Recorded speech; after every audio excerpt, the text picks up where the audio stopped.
Hello students, social science history, Quit India movement. Give an account of Quit India movement. Then we have to write a brief note of on Quit India movement. You know, you see, resignation of the provincial government,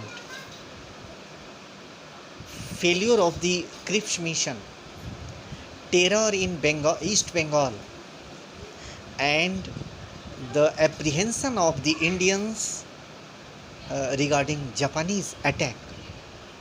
These causes led to the Quit India movement 1942. It so happened that a conference, a session of INC was held in Bombay on 8 August, and in that session MK Gandhi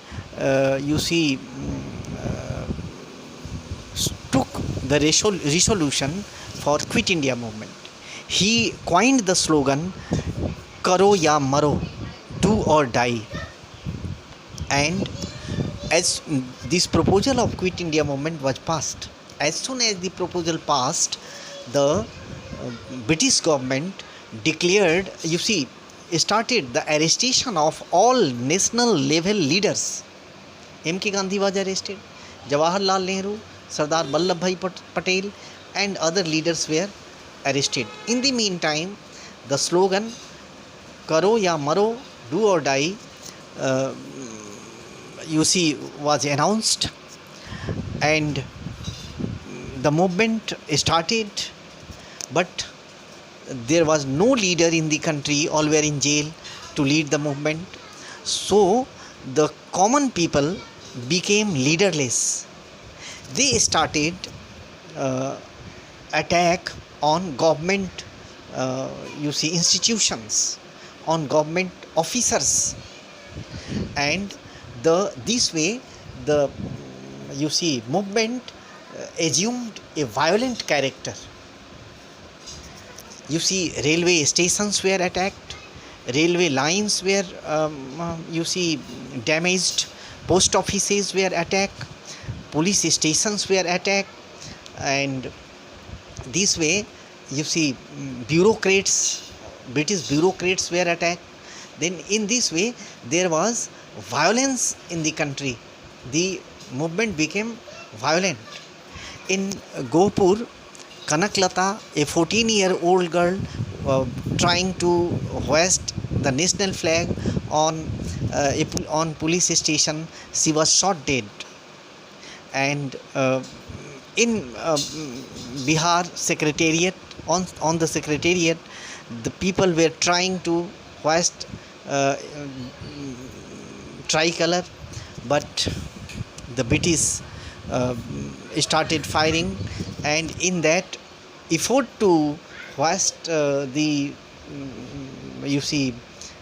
national flag that time, whatever flag we have that time, 7 revolutionaries were killed.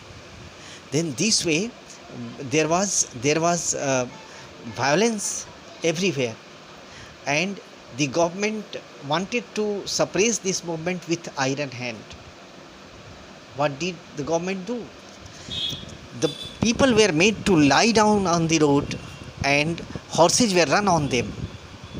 At some places collective fines were imposed on the villagers. At some places people were hung to the tree and they were shot dead from below. At some places small children were hurled into the air and taken on a spearhead. This was the extreme. This was the atmosphere. There was the atmosphere of extreme atrocities, extreme cruelty in the country. The movement was suppressed. This Quit India movement came to an end. They successfully suppressed the movement. Britishers suppressed the movement with fire and sword, and movement came to an end. But they realized the fact that from then onward Indians were not going to accept slavery. They also realized the strength of mass movement. they after that the Indians were not in a mood to do any bargain for their freedom. They became straightforward to talk with the government about the manner how they were going to transfer power to the Indians. This way 1942 quit India movement came to an end. ये छोटा सा account आपको अच्छा लगना चाहिए, याद कीजिए.